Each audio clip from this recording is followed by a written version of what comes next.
Yes, I know, where's the video on the US Grand Prix? Well, truth be told, at the time of writing this sentence that you are hearing right now, it's 12 PM on Sunday, so the race hasn't happened yet. At the time of recording this sentence, the race still hasn't happened because it's 3:30. I don't do this very often, but I've had to write something in advance because I've got something going on, so you still get a video, the algorithm gods are pleased, and the world carries on. McLaren are idiots, congratulations Max, I think we've got everything covered. So in my last video I talked about the 2005 Williams and how it was the end of an era that should have been absolutely mega. And in that video I mentioned the 2005 Ferrari, which was also a bad car, but still gave that Williams an utter hiding. And 2005, much like 1995, was the end of one chapter and the start of another, because 2005 was the end of the fabled V10 era. The era where the cars screamed down straights, shifting through their gears and reaching speeds somewhat on par with today's cars in a straight line, changing gear at a mind-boggling 19,000 revolutions a minute. Just 1 year later, the V8s would be introduced, and Cosworth actually managed to get their engine up to 20,000 RPM. My road car is usually changing gear at around 2,000. But the V10s were going to be out at the end of 2005, and people haven't stopped crying since. The truth was, Formula 1 had to change. Part of it was to be seen to be doing the right thing, because if you were around at that time, at least in the UK, fuel prices were creeping up. When I passed my test in 2008, it had crept above £1 per litre, and people went crazy. This was the final days of petrol costing around 96p a litre or so, and we're talking 20 years ago. The pandemic did drop them back below £1 briefly, which was nice, but then events following that pushed it up to a peak of around £1.98 a litre. At least that's what it was at the Shell garage by us. For the Americans, that's $10 per US gallon. But the other reason was, as I've explained so many times, is that Formula 1 needed to keep the grid healthy, so cost-cutting measures were brought in to try and keep the little guy in the sport. Minardi and Jordan were clinging on for dear life, and Jordan was actually sold at the end of 2004, meaning that it was Jordan Grand Prix in name only for the 2005 season. Minardi would also go at the end of 2005, although in the case of the Italian cult heroes, Formula 1 wanted them gone, because Minardi's Paul Stoddart had a habit of voting in favour of any cost-cutting measures, while everybody else was voting against cost-cutting measures. Ferrari, Mercedes, BMW, Toyota, Renault and Honda wanted to lob money at their projects, but this Australian bloke just kept getting in the way. And Mosley didn't particularly like him either. So the rules changed, and it led to a bit of a shake-up in the pecking order. One team ended up going backwards in 2005, but the question I want to ask is, was it actually as bad as we all thought? Because the previous year, Ferrari had absolutely dominated the season. The F2004 is one of the most successful cars in Formula 1 history, something I quite disliked at the time as a 13-14 year old, but since then I've grown to appreciate its brilliance. And that's the thing that I think a lot of people need to realise. You don't necessarily have to like the result, the team, the car, the driver, but just simply respect it. Ferrari did a way better job than everybody else in that particular year. It took Schumacher to a then record 7 world titles and elevated him to GOAT status, at least based on pure numbers. And the one thing that people liked to say at that time was, you can't argue with stats. And the reason I say at least in terms of pure numbers is because the likes of Senna, Clark and Lauda exist.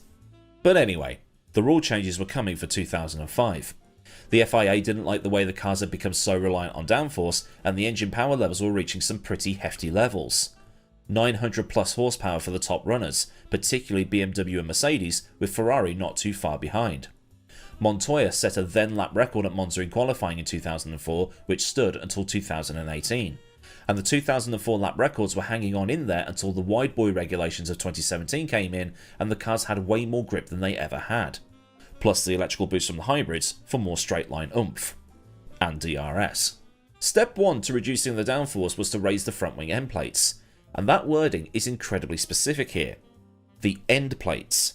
This meant that the front wing was, by the letter of the law, higher than it had previously been. If you saw my video on the high nose cone designs of the mid to late 90s, you might remember how the lower the front wing is to the ground, the more downforce you can produce. Because it's lower, and more air goes over as opposed to under. Now, I'm not an aerodynamicist, but I think you can use that little space under the wing to use the Bernoulli effect to generate a tiny bit of ground effect and help generate downforce there as well. But in turn, the air would go under the car, to the diffuser, and more downforce produced there too. And if you're producing more downforce at the diffuser, you can take some rear wing off, and the car is faster in a straight line, without losing any cornering ability. The packaging at the rear of the car was different too. The diffuser was made smaller to reduce the rear downforce and would in theory require the teams to turn the rear wings up and reduce the straight line speed. And that rear wing as a whole was shifted forward to try and reduce the amount of overall grip. So that was step one towards slowing the cars down. The FIA reckoned it would be a 20% drop in downforce, but it was likely closer to 15, maybe less. Ferrari tried to bring back some of the downforce by adding an Aero appendage under that U-shaped channel in the middle of the wing, with that U not being as aggressive as the one used by Renault or McLaren. As well as this, the engines had to last 2 full race weekends. Up to 2004, teams could have dedicated qualifying engines that were good for only a few miles before being lobbed in the bin. Then they'd stick a new one in for the race that was a bit more economical and tuned accordingly. In 2004, the engine had to last the whole weekend, but in 2005, it was upped to 2. And this helped out the little guy in regards to costs, and it also forced the manufacturers to balance power, economy, and reliability. The other rule that came in was to do with the tyres. A tyre set had to last all through qualifying and the entirety of the actual Grand Prix. It's one of the stupidest rules that Formula 1 ever brought in, but it changed things for 2005. And this rule was going to hit Ferrari the hardest. Up to this point, Bridgestone had worked incredibly closely with Ferrari, developing tyres specifically for whatever car Ferrari had developed that year. The tyre war that had started up again in 2001 had led to some very aggressive tyre development, with Michelin going for tyres that were more durable and almost endurance based, and Bridgestone went for a slightly softer compound that was designed to sprint. But one thing I didn't realise until I did the research for this video is that the rules were implemented quite hastily. Ferrari thought they could get on top of things as they had done in previous years, but in reality the change to things was done over the course of mere months. The teams had to vote on how things were going to go, with the FIA producing 3 options for them to pick as part of the technical working group. When the teams couldn't agree on which path to take, the FIA simply chose for them. And this is the rule set we got. Ferrari was quite quiet with regards to these new rules, but when they were announced, they knew they were screwed. The other teams were designing cars to match the durability of the Michelins. Ferrari, on the other hand, was designing cars to destroy the Bridgestones because of the way Bridgestone and Ferrari did things. Pace, pace, pace, pace, pace, pace, pace. The other teams didn't need to change much because the Michelins were only becoming slightly more durable than they had been before. Ferrari and Bridgestone, however, had to change a lot. That close relationship that Bridgestone and Ferrari had was almost too close. Virtually all the other teams had departed Bridgestone and switched to Michelin because Michelin was making a more one-size-fits-all kind of tyre. In 2002, it was almost an even split between users. 5 teams using Bridgestone, 6 using Michelin. In 2003, it was a 50-50 split because Minardi swapped to Bridgestone from Michelin and Arrows went bust. In 2004, BAR switched to the French rubber, and in 2005 Sauber did as well, leaving just 3 teams on Japanese rubber for 2005: Ferrari, Jordan and Minardi. And Sauber was quite a shock because they were essentially building the previous year's Ferrari at that particular time. But in somewhat typical Ferrari fashion for this time period, the current year car came in a little later than normal. Ferrari was using a 2004 car modified to the 2005 regulations called the F2004M, and this would be used for the first 2 rounds of the season. The actual F2005 would debut in Bahrain, and Rory Byrne had got hopes that the 2005 car would be as good as the 2004 one was, if not better, praising his colleague Aldo Costa, who was now the design and development boss. Ross Brawn said that the incoming car was an evolution of the 2004, designed to meet the new rule set. But the season was going to be completely different to how anybody at Ferrari predicted. The F2004M did have an okay outing at the first round of the season in Melbourne. Barrichello had qualified down in 11th and Schumacher down in 19th, and you might be thinking, that's terrible, but this is more to do with the way that qualifying was done in the opening rounds of 2005, and the Ferraris had qualified on a wetter track than others had done on Saturday, leading to this poor performance. But Barrichello worked his way up to 2nd position, 5 seconds behind race winner Fisichella, while Schumacher clumsily took himself and Heidfeld out of the race. So there was definitely something there for the 2005 car when it finally came. But because Renault and McLaren had come out of the blocks so quickly in the early part of 2005, Ferrari realised they had to rush in the F2005 a little earlier than normal. Initially intended for the Spanish Grand Prix, the car came in for Bahrain instead, and that race would take its toll on some of the cars due to it being the hottest race in Formula 1 history. And in that race, Schumacher qualified his car on the front row, half a second behind Alonso, as Formula 1 used the aggregate timing system for the final time. Barrichello, though, struggled, with him down in 15th, and then had to take an engine penalty that made him start from the back of the grid. Something that also happened to Schumacher in Australia, hence his low qualifying position. He didn't set a time in the second session at all because of it. Barrichello would recover to 9th in the race, but Michael retired with hydraulic problems. Before the lights went out, Barrichello had only done 2 practice laps and his 2 qualifying laps, so that recovery was pretty good all things considered. Ferrari knew they had problems. The car was rushed in, much to the delight of Flavio Briatore at Renault. Also, like mentioned, Bridgestone had been making cars suited to the Ferrari for so long and tyres that were softer for so long, they didn't know how to make a tyre that could last as long as the FIA needed them to. Michelin, meanwhile, in previous years, made tyres that got better the longer they went on, which meant they were more suited to this new rule set. But to pin it all on tyres isn't exactly the full story. Those tyres were only one part of the puzzle. The Aero rules had not been interpreted properly by Ferrari, and it resulted in this weird situation where the Ferrari couldn't turn its tyres on for qualifying, and then as the race went on, the car would destroy the tyres, meaning they had to slow down to preserve them. Ross Brawn said that the engine and transmission packages weren't particularly good for the new Aero rules because the central part of the diffuser was the important part. Because they had to expand the inside of the diffuser, it meant that their usual way of packaging things wasn't going to work, so they had to do a massive redesign of the transmission. As a result, the aero balance was off, and the car was unreliable. While it had already shown it could be quick, it broke down in the desert heat of Bahrain. Ferrari also had to change things with regards to the fuel tank, because their usual method of a small tank to do very short blasts on low fuel wasn't going to work anymore. They had to go longer on tyres, and fuel now. But at the San Marino Grand Prix at Imola, the F1 world got to see what the F2005 was truly capable of. Schumacher made a mistake in qualifying and had to start 13th. But in the race, the tyres started working better than they'd ever done before, and the Michael was able to claw his way through the field to get up to 2nd, at one point being around 2 seconds a lap faster than the other top drivers.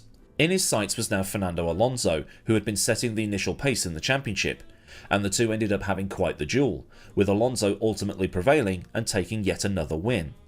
As Schumacher crossed the line in 2nd, his engineer yelled, "We're back," and I think a lot of Ferrari fans did the same thing, thinking the initial problems with the car had now been cured and the fight was now on for the championship. But Schumacher was still 26 points behind Alonso in the championship, with both he and Ferrari only just making it into the top 5 at this point. But normal service was resumed at Barcelona.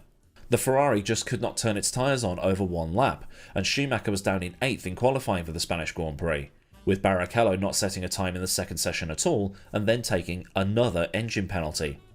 A puncture in that race meant that Schumacher scored no points, while Barrichello meanwhile finished a lap down on race winner Raikkonen. Monaco was another poor performance, the two cars coming home 7th and 8th.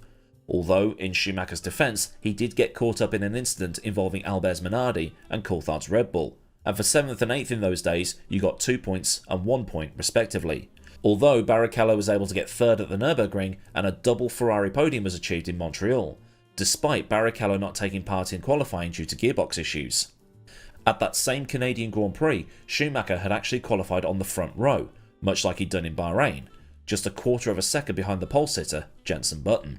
Although it would be Raikkonen that would win that Grand Prix, a race where both Renaults retired from the race due to hydraulic problems for Fisichella and suspension issues for Alonso. Montoya's McLaren was disqualified for exiting the pits while the pit exit was closed, with Schumacher managing to finish the race just over a second behind Raikkonen, which seems incredible, but Raikkonen was struggling with steering issues. One more lap, Michael might have won, but looking at things, it's a very Damon Hill at Adelaide 1995 moment. Michael needed the 2 Renaults and the 2 McLarens to be eliminated or in trouble for that Ferrari to be anywhere near close to winning. But that race was a rare occasion where the Ferrari seemed to hang on in a top position, even though a lot of the other top drivers didn't finish that particular Grand Prix. So it looked like Ferrari had got the overall package of the car sort of, well, refined, even though they were still struggling with those particular tyres. But at the same time, it did seem a bit or 1996-y. Ferrari did get a leg up at the US Grand Prix at Indianapolis though. I've covered the race in full, but it was the race where only the Bridgestone runners started because of safety concerns for the Michelin runners. No McLarens, no Renaults, no Toyotas, no BARs. The Ferraris just had to cruise around for an hour and a half or so and hope that the car didn't break down. As it was, Ferrari picked up a free 18 points, and it would be the only win that Schumacher would get all season. The car had been underperforming so much, Ferrari needed to be one of only 6 cars on track to be able to win. And it seemed that Ferrari knew this.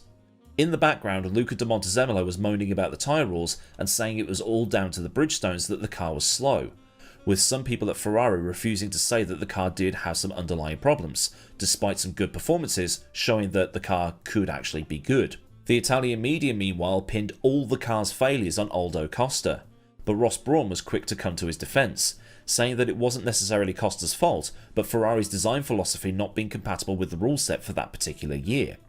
Ferrari was doing a lot of testing and could not figure out how to get their car to work with these new tyres. It was a very specific problem to have, almost like the two things were just, well, not compatible. The chassis was decent, the aero and tyres not so much. The Ferrari on older spec tyres probably would have gone well. 2005 Bridgestones on a Ferrari actually built to those regulations might have worked as well as the Renault. So there was a decision to maybe dump all the resources into 2006 instead, with Costa at the helm. Bridgestone meanwhile updated the spec of the tyre to be a little bit better over one lap, and maybe help Ferrari in qualifying. Ferrari did have another trick up their sleeve to help generate some tyre heat to help the car over one lap. All the other teams complained about it, saying it was illegal, but the FIA actually ruled in favour of Ferrari, saying, actually, well, this does actually work under the rules. Ferrari, before Bridgestone updated the tyres, had been doing something to try and improve the one-lap performance of said tyres. They developed something called the heating box, which technically went against the rules of only tyre blankets can heat the tyres. Ferrari would put the tyre blankets on at the temperature they needed them, and then put them into a box that had a temperature of around 100 degrees Celsius. This would heat the tyre and the rim, and would mean that the tyre would be a bit hotter when it went out onto the track, resulting in less warm-up work that would put wear on the tyre. The FIA said the boxes were legal, but I'll leave it to you to decide otherwise. At the German Grand Prix at Hockenheim, Schumacher had qualified 5th, taking a softer compound that Bridgestone had brought. It seemed to work well in the race to start with Michael getting as high as 2nd place, but he slipped back out of the podium positions as the race went on because his tyres were being absolutely destroyed, only just beating his brother to 5th place. A similar thing had happened at Silverstone, with the Bridgestones being initially quicker, but fell off while the Michelins just got better and better and better and better. But the car was still the 3rd best on the grid, with a decent chassis. But the aero of the car while being tuned was still off versus the McLarens and the Renaults, and the tyres weren't helping things either. Ferrari's gains versus McLaren were less than Jordan's and Minardi's were, according to some forum posts from the time, so it would appear that the car did have some underlying issues as well as the Bridgestones not being up to par. At Silverstone, these new softer Bridgestones caused the Ferrari to start understeering just 3 corners from the end of a one-lap qualifying session. The tyres were then declared too soft for Turkey, and Schumacher had another woeful race, culminating in a collision with Mark Webber's Williams, for which Webber slammed Schumacher afterwards. But at the Hungarian Grand Prix, Schumacher was on pole, and had some decent pace much like he'd done at Imola, but he qualified on a low fuel load and Raikkonen beat him through strategy in that particular race. It was a podium, but it was the only other Grand Prix aside from San Marino where the Ferrari was genuinely pacey. But even then, Schumacher was only just ahead of Trulli's Toyota, and 3 of the other 4 top cars were eliminated. Ahead of the Italian Grand Prix though, Ferrari and Schumacher admitted that they just did not understand what the hell was going on. Like mentioned, Imola and Hungary were the only 2 events where the car looked pacey, so the car at least had a decent chassis, because they wouldn't have been anywhere near close to the front of the grid if the chassis was poor. The aero seemed to be a bit better by this point as well, but the grip they wanted at Turkey was non-existent, even with that softer tyre available, but even then, that softer tyre would not have made the end of the race. The car was good at 2 races and average to poor at the rest. Despite that, it could still pick up the odd podium, which looks more like a reflection of the rest of the field being inconsistent than anything else. It's a very, very strange car. Ferrari was left baffled at Monza, where both cars finished outside of the points, At Brazil and Japan, Schumacher was back inside the points, but then he retired from the final Grand Prix in China. Fernando Alonso won the title. Schumacher, meanwhile, was a distant third. It was the first time since 1996 that Schumacher had not been within a shot of taking the title. 1999 accepted due to the circumstances, but I think he would have won that if not for the injury sustained at Silverstone. Either way, that's quite the statistic, and shows the turnaround Ferrari had enjoyed since the end of 1996. Make Ferrari Benetton again. But all joking aside, it was not the best season for the team, and while we love to bang on about the tyres and the tyres only, it does seem it was quite the culmination of things. So let's have a quick recap. Firstly, you've got the late switch to the 2005 tyre rules. Rules brought in because the teams couldn't agree on how to do things, so the FIA simply picked an option for them. The Michelin teams already had less work to do because they were already designing cars around a more durable tyre. Second is that Ferrari thought an evolution of the 2004 car would be enough. They also seem to have underestimated their rivals, because McLaren made a step forward, Renault made enough of a leap to be the champions, and even Toyota made leaps. And going back to the US Grand Prix for a second, without those free 18 points, Toyota might have been closer to Ferrari than they otherwise were. Michael Schumacher's Ferrari at that, which had never finished below second in the championship since he arrived. Third is the drivers. Schumacher was advancing in years, although still a very good driver, but he couldn't carry a car as well as he might have done in, say, 1996.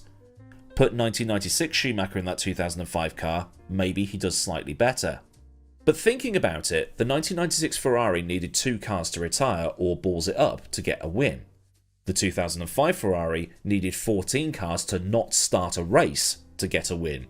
Okay, it's actually closer to 4 cars to retire to be in a chance of getting a win, but still, the 2005 car was a better package overall than 1996, if still a bit off. Barrichello, meanwhile, was losing interest. He'd be off to Honda the following year. And lastly, the obvious bit, the actual tyres. Ferrari used to build a car that would use the super grippy Bridgestones to extract pace, and be easy on them to maximise the tyre life, so they had enough left when the Michelins finally caught up later on in the stint.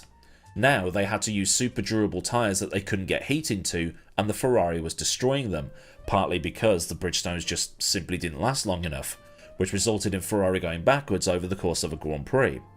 And because they couldn't change the tyres, Schumacher and Barrichello had to slow down to save the rubber, which is a very specific and weird problem to have. It's a very difficult thing to describe, really. Bridgestone had their tyres designed for peak performance over short stints in previous years. In 2005 they couldn't change the tyres during a race, so the tyres ended up having a similar cliff to how the Pirellis did in like 2012 or so. Bridgestone was having to develop tyres that were the opposite of what they'd been designing before, while Michelin simply carried on as normal. Like mentioned, that close relationship between Ferrari and Bridgestone had been too close, and they'd been developing in such a specific way too long, they just couldn't adapt to the new rules. Ferrari and Bridgestone. But the FIA got their wish, and they got their wish for 1 year only. Ferrari had been successfully nerfed and somebody else won the championship. Meanwhile, Bernie was very happy because people were starting to tune in more because somebody else was winning. In previous years, they'd been switching off. For 2006, things returned to normal somewhat, and we never had to watch fuel-only pit stops ever again. Ferrari came back with a revised 2006 car, modifying the aerodynamics to get things to work better with the rear diffuser, and that resulted in a performance improvement. With tyres better suited to how Ferrari wanted to do things, the wins started coming back, with the Michael and Alonso having a much closer battle in 2006 than in 2005. It was close. Very close, with an engine failure in Japan effectively handing the title to Fernando. So it begs the question, could things have been different without the rule change? Maybe Schumacher's grip on the records would be even bigger. 100 wins? Maybe. An 8th title? Probably. We'd also be talking about Alonso slightly differently as well. But while I've been trying to make a point about the car not being up to scratch as well as the tyres were definitely a big part of the F2005 struggles. It's just that they weren't the only part of the F2005 struggles. Reliability and aero issues were also a factor. But it's mostly the tyres. I kind of want to see an alternate history where those rules never came in and Ferrari got to run with the tyres that they wanted to run on. Does make you wonder, doesn't it?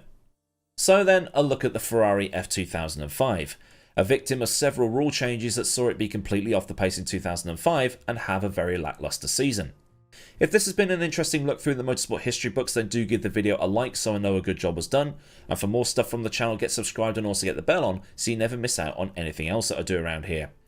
Massive thanks as ever go out to the mad lads over at Patreon for the continued support, and if you want to help out with image purchases and things like that, there's a link to Patreon down in the description, along with links to Discord, socials, affiliates and any other bits and bobs you might want or need to know. Well, there's super thanks for any one and done donations, and memberships if you want to Patreon but without going to Patreon. So until next time, I've been Aidan Millward, have a great day wherever you are, and goodbye.